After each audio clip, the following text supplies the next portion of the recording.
So today we are going to start off as usual with our tech talk, and Mark is going to be talking about Accudemia mobile updates for that. We will take questions after Mark's presentation about anything he discussed during his talk, and then we will take any general Accudemia Q&A questions that you have. Usually after that, we would have our user spotlight, but we are going to be putting a pause on that segment since we have so many awesome speakers in that series already. And we are working on a new segment. Details are coming soon. So if you have any thoughts on what you'd like to see for a new segment, let us know because we are still workshopping that. And of course, I want to promote our upcoming keynote webinar. This is a free webinar. We try to host these once a month. Next month's speaker for November 6th at 1 o'clock Eastern, that is going to be Amber Hamilton from Slippery Rock University.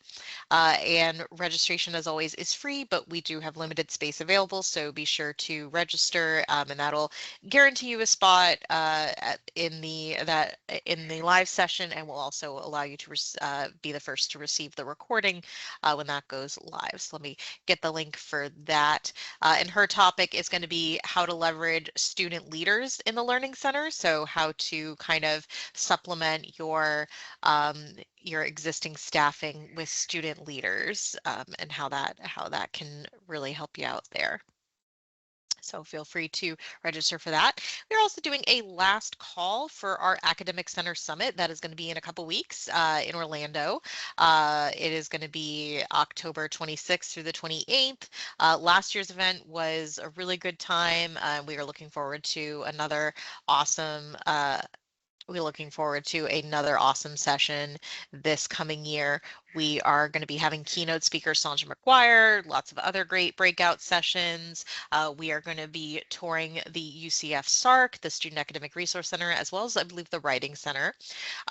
We also have an excursion plan to downtown Winter Park, a very awesome and underrated part of the Central Florida area. And of course, you'll get to meet many of us in person. We are going to be having both professional development breakout sessions as well as academia training. So if you are interested in that, we still have some spots available, and I'm going to link that in the chat as well if you're interested in taking a look and joining us. And now finally, I'm going to hand things over to Mark for the Tech Talk. Thank you, Rachel. So today's topic is going to be Accudemia mobile updates. There was a few key features that we added into our Accudemia student tutor app. So I kind of wanted to make sure that those were known today. So jumping right into things here, let's get this PowerPoint. Our first one that we're going to be discussing today is our resource reservations. So this is a module that's been in Accudemia, but now we've got it to where you can actually do it in the palm of your hand.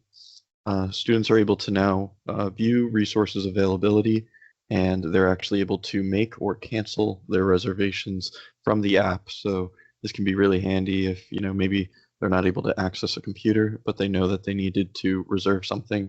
They could do that straight from the app itself.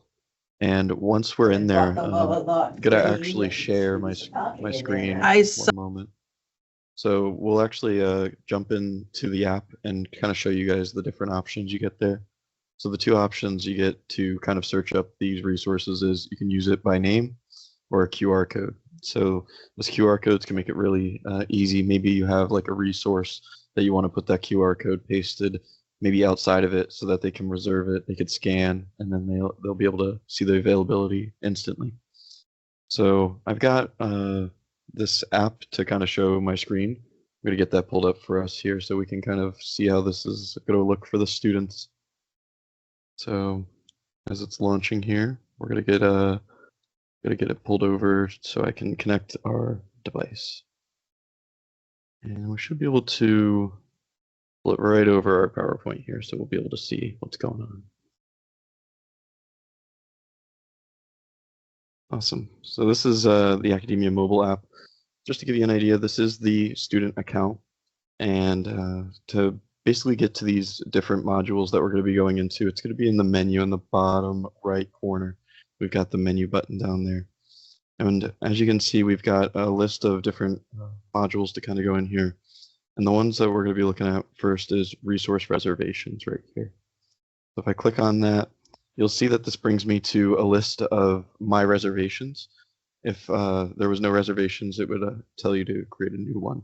But we actually have the new reservation button at the bottom. So we're going to start fresh and get a new reservation, show you how it looks from scratch. And then this is where you get those two different options. So we can either scan a QR code or search by name. So if we search by name, you'll see it gives a list of all of the different resources here, and you can actually use the search bar if there's maybe more than what's showing right now. Or our other option is to scan a QR code. So I'm going to get that QR code opened for us, and you guys should be able to see this on the screen. If I go ahead and scan this, you'll see it brings me straight to the room that I've actually scanned for that resource. And I can actually select a time. Maybe I need to change the day. We can also change the week as well. So our first option is that day. So like, let's say we needed it for tomorrow.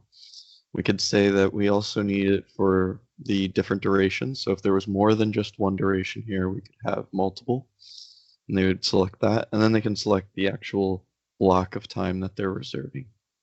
Once they've clicked next, it's going to allow them to select how many people are going to be using the reservation. Maybe it's a room for group tutoring. Could be any different types of different limits you want to put there to make sure it's not too many people. So we can set maybe 4 people are going to go, and then we could say we're reserving this for a presentation. That's just to let you know, once you kind of go into the next, it'll actually have some sort of notes there. You can see at the bottom. But this is the confirmation screen.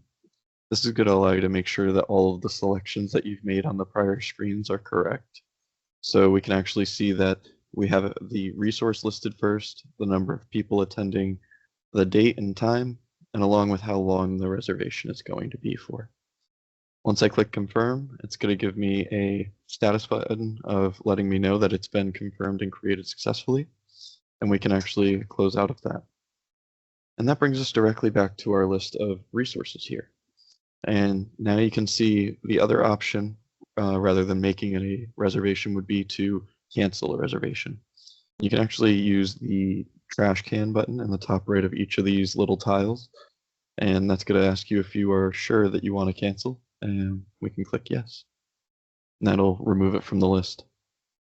Other than that, that's pretty much it for resource reservations. So we're going to jump back into our PowerPoint here. I'm just going to drag our phone over for a moment. And next, we're going to go into our next module, which is events. Once again, this is something that was in Accudemia, but not necessarily in the mobile app. So students are able to now view those events and see all of the campus events in one area. After that, they can actually use the upcoming events widget, and that's going to show up on the home page of the app. And I'll give you an idea of where that is once we go back to our screen. Next, you can register and unregister, which will then allow you to view details for these appointments. So there's these 2 different types of buttons here that I've got in this screenshot. So you'll get either a green register button or a red unregister, depending on if you've been registered for that or not. So let's go ahead, and I'm going to drag that phone back over. And we're going to make sure we get it turned on. And once we go back to the main menu here, this is the home page where that widget's going to show up, and we can actually see it here. It says upcoming events. And I've got my career building workshop in there. So we can actually scroll through these, and it'll show me all of the different events. And once you click on them, it'll actually allow you to view all of the details. In here, you'll see that there's date, duration, location, who's going to be presenting, and what type of event it is, since we have workshops, events, and seminars to kind of categorize those. And it can also let you know how many people have signed up for this and what the capacity is for it. And that unregister button does show on this quick view of the widget, so you can use the unregister or register here as well. The other main area where this is going to show within the app is if we go into our menu here, we can actually see it right above resource reservations. We have event registration right here. When I click on that, you'll see the 3 tiles that we saw within the widget. but instead now we're actually able to click on these and get them all kind of in one view. So you can quickly view what events you're registered for and see which ones you might want to register for if you're not already. If I click on the unregistered, it gives you that same kind of confirmation screen that we saw in the last module. And if I go ahead and click on register, you'll see that it toggles the button back to a register button in case they wanted to register again. There is also a set of filters in this top right. This will allow you to filter kind of like by either location or the categories is what I was referring to with our workshops, events, and seminars. So if the student knows that they're looking for maybe a certain seminar, they could do that and it'll filter this list for them. And the last part would just be the order that they show in. So you could show only your registered events maybe. Maybe you don't want to see anything that you're not registered for, or the order that they show in. This will be, and different options here is just by date, by different category and event name, A to Z, or reverse order as well. And that kind of wraps up the events module. Dragging our phone back over, I'm going to get to our next slide. We've got our last mention here for the mobile app updates, and that's going to be now that single sign-on is now in the mobile app.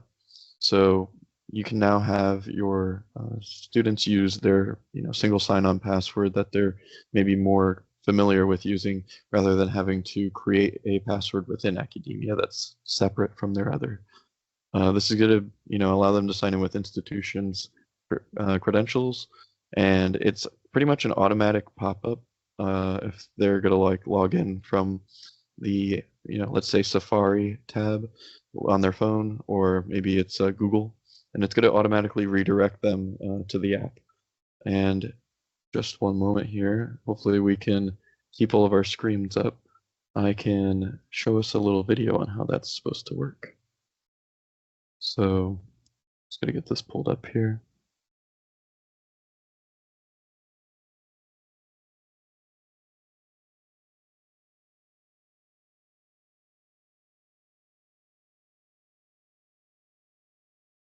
All right. Just getting it full screen, trying to drag over. Bear with me here. So we've got this video right here. And I'm going to slow it down for us just because it does go quite fast. But you can see once the student enters in their email, it's going to bring them to your guys' SAML page or whatever other provider you guys are using for SSO. And it's going to allow them to put in the credentials that you guys are most commonly using for all of your other institutional apps. So once that's been signed in and it goes here, it's going to redirect them and bring them to the app. So that's a pretty cool feature to make sure that you guys are able to get your students into the system with ease, and then they don't have to set any additional passwords as well. And that kind of wraps up the main features I kind of wanted to showcase to you guys.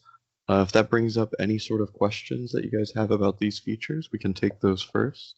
And I think we'll go ahead and open it up to general questions about Accudemia as well.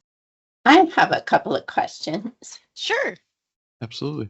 So in setting tutor enrollments or the courses that they can tutor, for our writing tutors, because they tutor writing for pretty much any course, their course listings are like over 100 when we're making those assignments.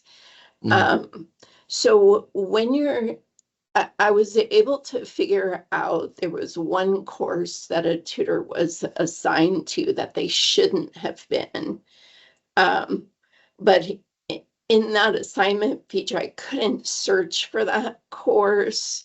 I had to like go into their actual schedule and then search for it there.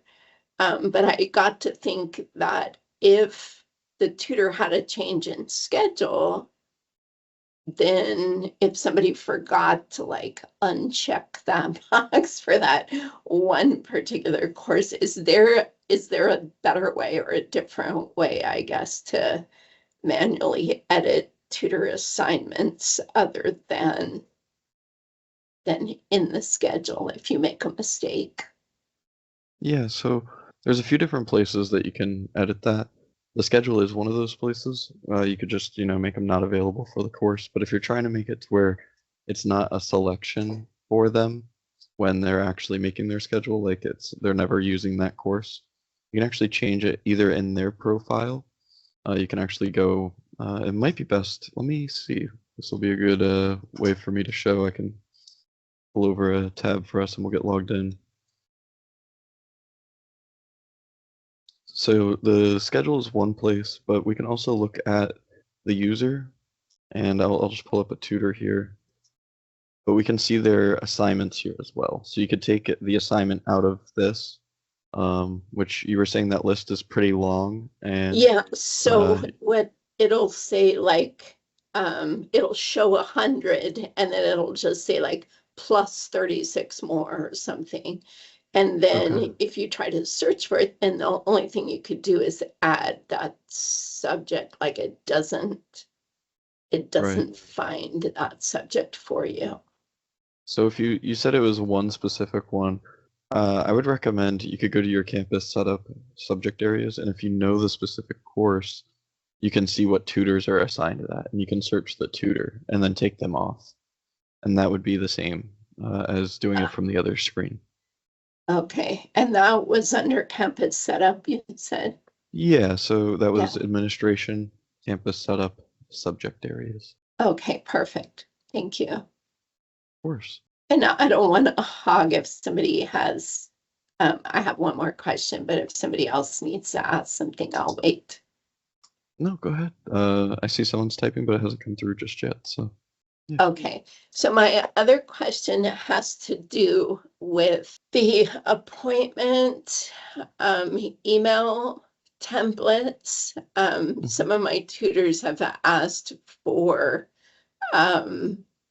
like different wording in the email template. So instead of saying appointment with student first last name was confirmed, they asked if it was possible to like shorten the wording and put like the date or a time in there. And so I did see that, there's a template that we can click on to add that to that field, but when I tried to do it, it said that it was like unable, like basically I did it wrong, I guess. So I'm No wondering worries. if you could just like demonstrate that piece to see if I can Yeah. figure that out. So under administration, we can go to the control panel. That's where we can edit all of our email templates. So if I go in here, you were saying it was on the appointment confirmation to students? To the tutors, yeah. To the tutors, Confirmation gotcha. to the tutors, yes. And roughly which section were you looking to shorten here? So it's actually the subject line that they wanted to have basically like, yeah, where it says, yes, right there. So to just basically shorten that, saying like confirmed with student, first name, last name, but add the date and time there. Okay, so all of the items that we can use is these key fields. So if you wanted to get like an idea of what these would look like, because that's where it's getting the first and last name, we can actually put this in here, and then we should be able to bring that up here. And I don't know if you guys can see down here, we now have the date down here. So if you want a date and time, we'd also need to have, it would probably be this one. That's my bad. So we can actually use that. So let's make sure we get that. Yeah. So we'd copy this up to here. I'm going to replace this one. And that one will give us date and time.